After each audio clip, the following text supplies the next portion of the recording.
Hello everybody students. आपण third year civil या क्लासमधील इस्टिमेटिंग अँड कॉस्टिंग हा सब्जेक्ट पाहतो आहे. Okay, estimating and costing. तर आपले 3 युनिट्स कवर झालेले आहेत. आपण आज 4th युनिटला स्टार्ट करतो आहे, रेट ॲनालिसिस. तर आपण फर्स्ट युनिट पाहिलं होता, fundamentals of estimating and costing. Okay, त्यानंतर आपला सेकंड युनिट होता ॲप्रॉक्सिमेट इस्टिमेट्स आणि थर्ड होता डिटेल इस्टिमेट. हे 3 युनिट आपले कंप्लीट झालेले आहेत. तर आपण 4th युनिट स्टार्ट करतो आहे आज, रेट ॲनालिसिस. ओके, तर रेट ॲनालिसिसचा सिलेबस काय आपण फर्स्ट रीड करूया. रेट ॲनालिसिसचा सिलेबस.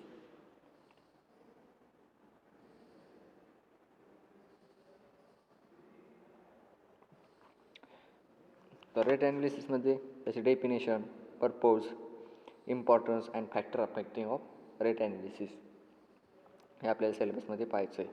त्यानंतर load, standard and extra load, lift, overhead charges, water charges and contractor profit. त्यानंतर आपल्याला नेक्स्ट पाहायचं आहे प्रोसिजर ऑफ रेट ॲनालिसिस.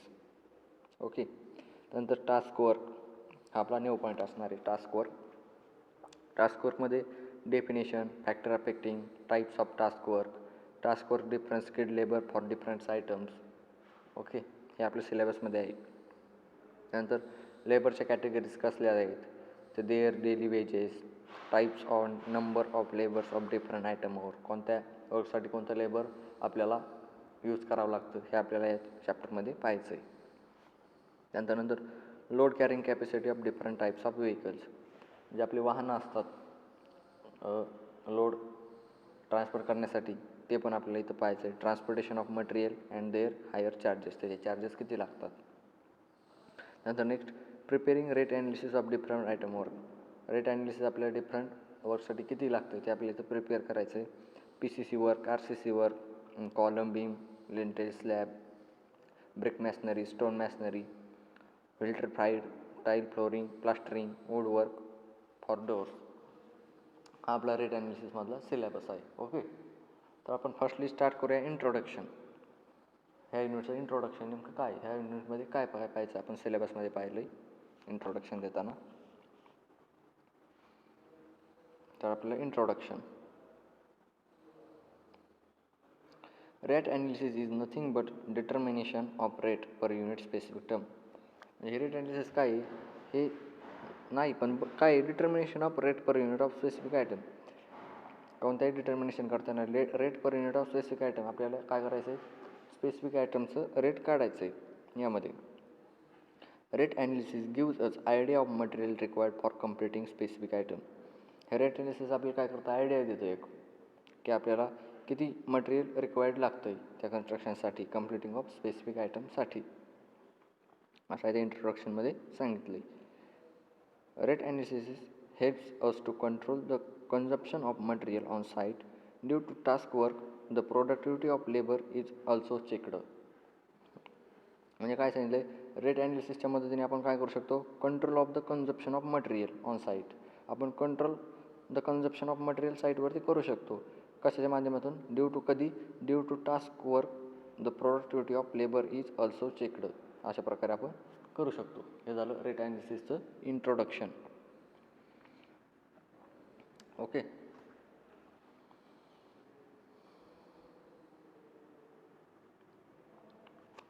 तर रेट ॲनालिसिस मीन्स, फर्स्ट आपण पाहू रेट ॲनालिसिसची definition. Rate analysis definition, it is a process of determining the rate per unit of item of work from cost of material, cost of labour, cost of rent, cost of operation of tools and plant and other miscellaneous expenses. काय सांगितलं डेफिनेशनमध्ये, हे काय एक process आहे determining the rate per unit of an ॲटमची. ही काय डिटरमाइनिंग करते, rate per unit of an item. काय रेटनुसार काय ॲटमचे रेट आहेत हे आपण डिटरमाइनिंग करण्यासाठी रेट ॲनालिसिस वापरतो. कॉस्ट ऑफ मटेरियल काढण्यासाठी, कॉस्ट ऑफ लेबर काढण्यासाठी, त्यानंतर cost of rent and operation of tools, हे सर्व फाईंड करण्यासाठी आपण रेट ॲनालिसिसचा उपयोग करतो. ओके, ही झाली डेफिनेशन रेट ॲनालिसिसची. ही रेट ॲनालिसिसची डेफिनेशन तुम्हाला पेपरमध्ये विचारली जाऊ शकते. इम्पॉर्टंट डेफिनेशन आहे. मी रिपीट करतो डेफिनेशन.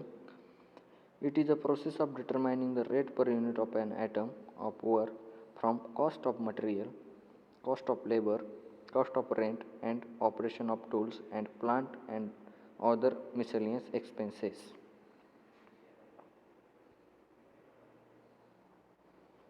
ओके, अशा प्रकारे रेट ॲनालिसिसची डेफिनेशन आहे. तुम्ही रीड करा एकदा definition.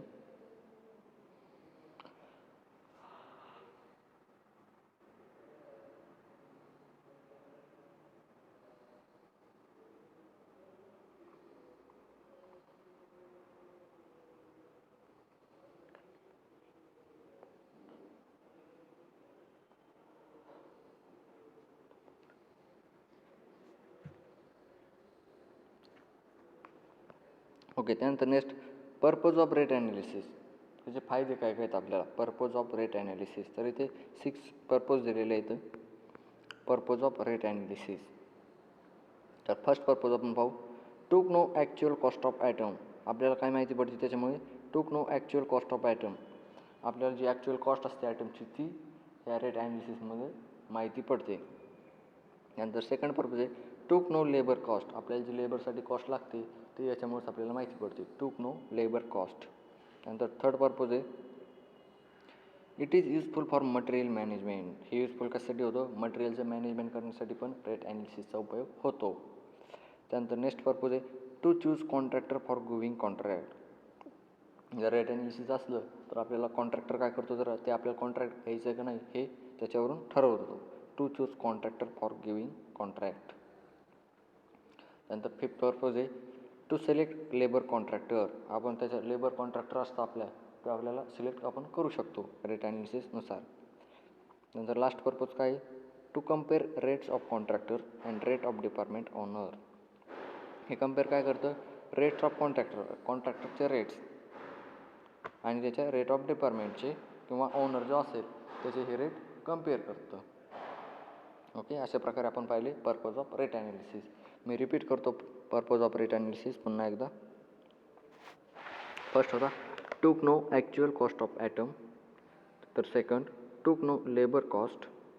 Third it is useful for material management. Fourth to choose contractor for giving contract. Fifth to select labour contractor. आणि last to compare rates of contractor and rate of department or owner.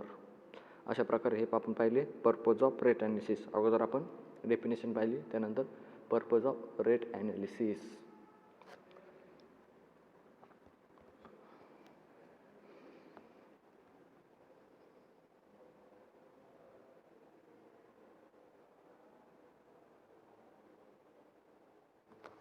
Okay, त्यानंतर आपण पाहू importance of rate analysis. Rate ॲनालिसिससाठी काय काय importance आहे. Importance of rate analysis.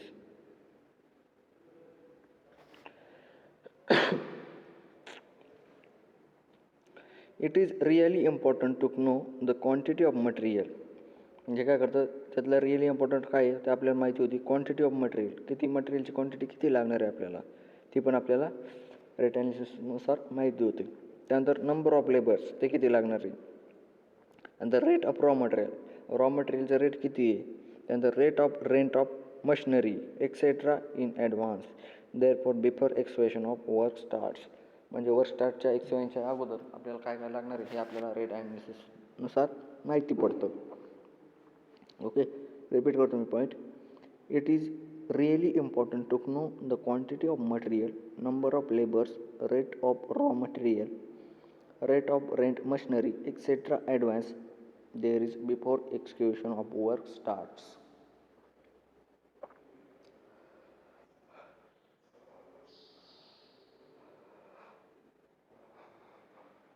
Okay, next point आहे due to rate analysis fair idea of this things is clear engineers mind. हे काय करतं ड्यू टू रेट ॲनालिसिसच्या वेळेवर काय करतं fair idea of this things is clear engineers mind. इंजिनियर्सच्या माइंडमध्ये काय करतं एक आयडिया देऊन जातं. Rate analysis is a judgemental process. ही काय एक जजमेंटल प्रोसेस आहे.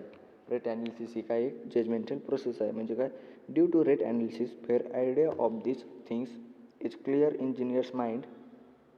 Rate analysis is a judgemental process. Okay, next point आपण पाहू. The rates calculated with the help of this process are not exact. म्हणजे आपण जे रेट्स कॅल्क्युलेट करतो ते कशाच्या मदतीने करतो, the process are not exact. ते the help of this process are not exact, ते काय असतं, एक्झॅक्ट नसते. हे rates are different and different places. ते रेट्स काय असतात, वेगवेगळे असू शकतात. ह्या प्लेसचं एक रेट असू शकतं आणि दुसऱ्या प्लेसचं पण एक रेट असू शकतं. Okay, the rates are calculated with helps of this process are not exact. Here rates are different at different places.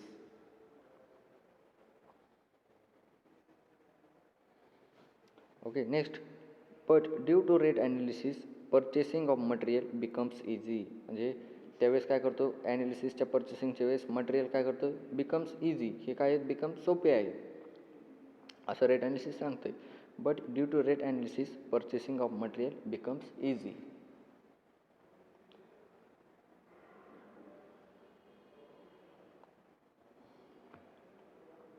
And the next day, rate analysis is very important with respect to resource allocation. म्हणजे rate analysis काय करतं, हा काय एक very important with respect to resource allocation जे असतं आपलं, त्यासाठी हा काय इम्पॉर्टंट पार्ट आहे. There is it plays important role in allocation of labours at right time and at the right place. हे काय असतं, आपल्या राईट टाईम आणि राईट प्लेसवरती हे allocation of labours right time and at the right place हे येऊ शकतं. Okay, rate analysis is very important with respect to resource allocation. There is it plays important role in allocation of labours at right time and the right place. नंतर next point आहे, tools and plants are allocated smoothly. म्हणजे आपले tools and plant असतात ते allocated काय करतात, smoothly allocate केलेले असतात. अशा प्रकारे आपण काय पाहिले, इम्पॉर्टन्स ऑफ रेट ॲनालिसिस. हे काय इथे 6 इम्पॉर्टन्स आपल्याला दिलेले होते इम्पॉर्टन्स ऑफ रेट ॲनालिसिसचे, ते आपण रेट करून एक्सप्लेन केलेले आहेत.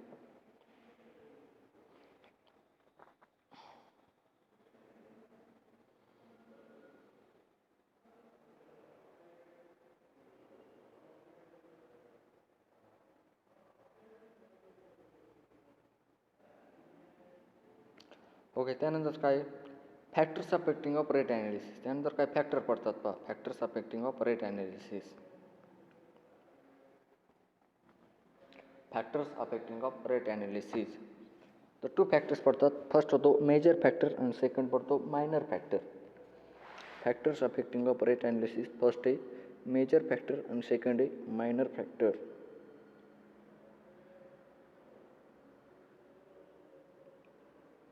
ओके, तर मेजर फॅक्टरमध्ये पण काय पडतात, 3 पार्ट पडतात.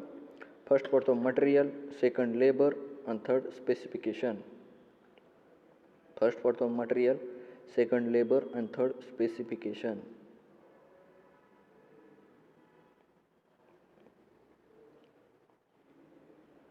पण काय पाहतोय, फॅक्टर्स अफेक्टिंग रेट ॲनालिसिस, त्यामध्ये 2 पार्ट्स पडतात. फर्स्ट पडतो मेजर फॅक्टर, सेकंड पडतो मायनर फॅक्टर. आणि मेजर फॅक्टरमध्ये सुद्धा 3 पार्ट्स पडतात परत. फर्स्ट मटेरियल, सेकंड लेबर आणि थर्ड स्पेसिफिकेशन. ओके, तर आपण त्यामधला फर्स्ट पाहू मटेरियल. मेजर फॅक्टरमधला मटेरियल, लेबर आणि स्पेसिफिकेशन, त्यामधला आपण फर्स्ट एक्सप्लेन करूया मटेरियल.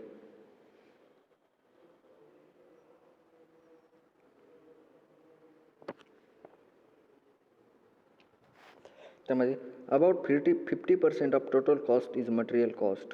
ते कशी असती, about 50% of total cost is material cost. म्हणजे आपली जी कॉस्ट असते कन्स्ट्रक्शनची ती काय असते, 50% ही मटेरियलचीच कॉस्ट आपण आकारलेली असते. About 50% of total cost is material cost. Okay, therefore material plays very important role in rate analysis. म्हणजे आपलं जे मटेरियल असतं ते खूप इम्पॉर्टंट प्ले करतं की रेट ॲनालिसिसमध्ये मटेरियल हे काय असतं, इम्पॉर्टंट पार्ट असतो. Okay, about 50% of total cost is material cost. Therefore, material plays very important role in rate analysis.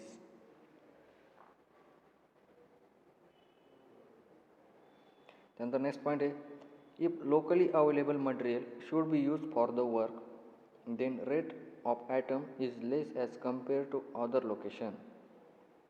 म्हणजे काय सांगतं, हे काय करतं, लोकली अवेलेबल मटेरियल आहे ते आपण तिथं यूज करतो. Work and rate and item less compare to the other location. समजा आपल्याला इथं जे लोकली रेट असेल तेच आपण इथं यूज करू शकतो कमी रेटमधले. समजा आपल्याला इथून जर दुसऱ्या साईडला जर न्यायचं असेल मटेरियल आणि तिथं जर स्वस्तात असेल तर आपण तिथूनच इथून नेणार नाही, तिथंच घेणार. अशा प्रकारे if locally available material should be used for the work, then rate of atom is less compared to other location. Material required is different for different grades on concrete. म्हणजे मटेरियल कशामध्ये अवेलेबल असतं, आपण required कशामध्ये सांगतो, आपल्याला different grades. आपले जे कॉन्क्रीटचे grade असतात M15, M10, M15, M20 अशा ग्रेड्समध्ये आपण ते अवेलेबल करू शकतो. म्हणजे देअरफॉर काय, for M15 grade 1:2:4 and M10 grade 1:3:6 the material required is different. हे काय वेगवेगळे मटेरियल आपण यूज करू शकतो. त्यानंतर नेक्स्ट काय, exact quantity of material should be calculated while doing rate analysis. आपली जी एक्झॅक्ट क्वांटिटी ऑफ मटेरियल असेल ते शुड बी कॅल्क्युलेट काय करतं, डुईंग रेट ॲनालिसिस. आपली जी रेट ॲनालिसिस असेल ती कॅल्क्युलेट करते. अशा प्रकारे आपण मटेरियल एक्सप्लेन केलं आहे.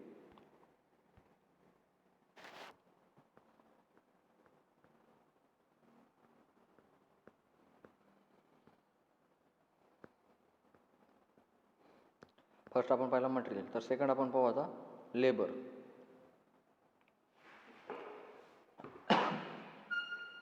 लेबरमध्ये the second important major factor which affect the rate analysis is labour.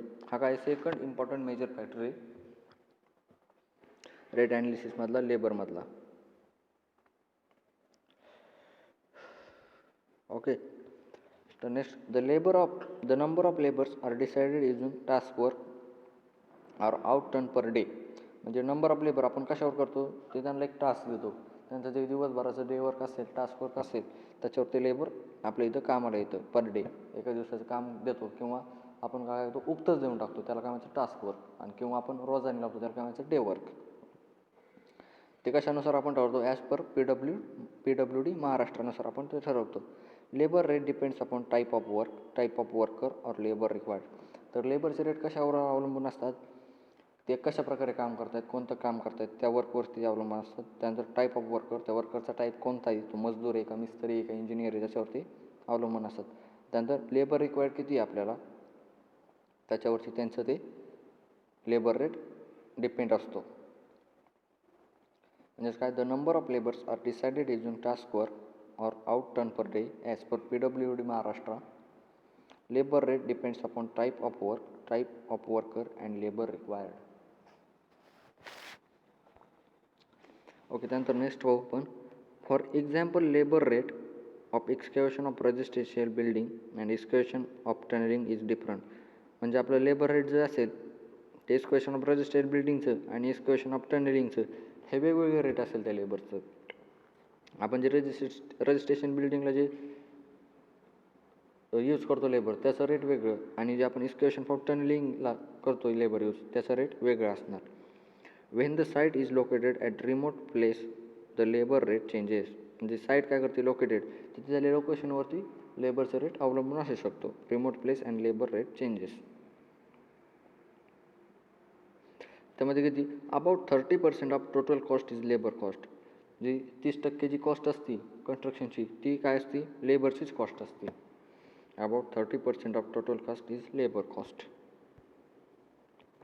Okay, अशा प्रकारे आपण 2 पाहिले. फर्स्ट पाहिला मटेरियल, सेकंड पाहिला लेबर. त्यानंतर major factor of third specification.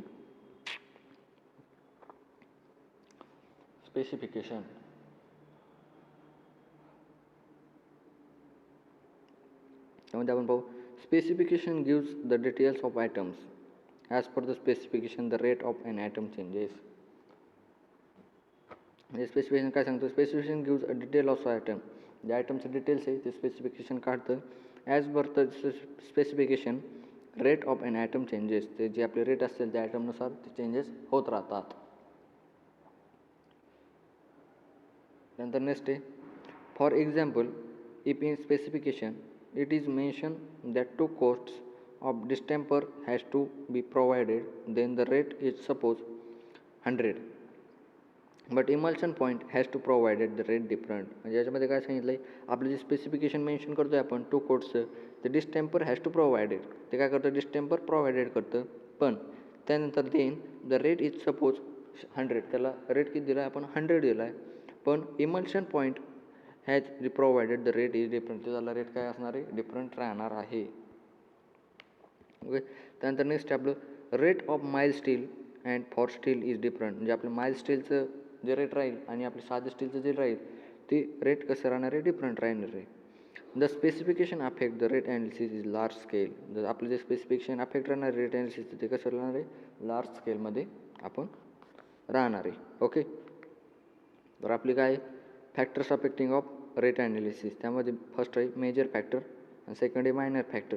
त्यामध्ये मेजर फॅक्टरमध्ये 3 टाईप्स पडतात मटेरियल लेबर अँड स्पेसिफिकेशन ते आपण एक्सप्लेन केलेलं आहे. ओके त्या अगोदर आपण काय पाहिलं इम्पॉर्टन्स ऑफ रेट ॲनालिसिस काय 6 इम्पॉर्टन्स होते ते आपण एक्सप्लेन केलेले आहेत importance of rate analysis. Okay त्या अगोदर आपण पर्पज ऑफ रेट ॲनालिसिस पाहिले 6 पर्पज होते रेट ॲनालिसिसचे आणि आपण डेफिनेशन ऑफ रेट ॲनालिसिस आज एक्सप्लेन केलेलं आहे. ओके नेक्स्ट लेक्चरला आपण नेक्स्ट पॉईंट एक्सप्लेन करूया. ओके आज काय पाहिलं आपण इंट्रोडक्शन घेतलं अगोदर सिलेबस पाहिला इंट्रोडक्शन घेतलं त्यानंतर रेट ॲनालिसिसचे definition purpose of rate analysis त्यानंतर इम्पॉर्टन्स ऑफ रेट ॲनालिसिस त्यानंतर factors affecting of rate analysis first factor होता rate major factor second minor factor त्यामध्ये मेजर फॅक्टरमध्ये मटेरियल लेबर अँड स्पेसिफिकेशन आपण एक्सप्लेन केलेलं आहे. ओके नेक्स्ट लेक्चरला आपण मायनर फॅक्टर्स एक्सप्लेन करूया. Okay thank you.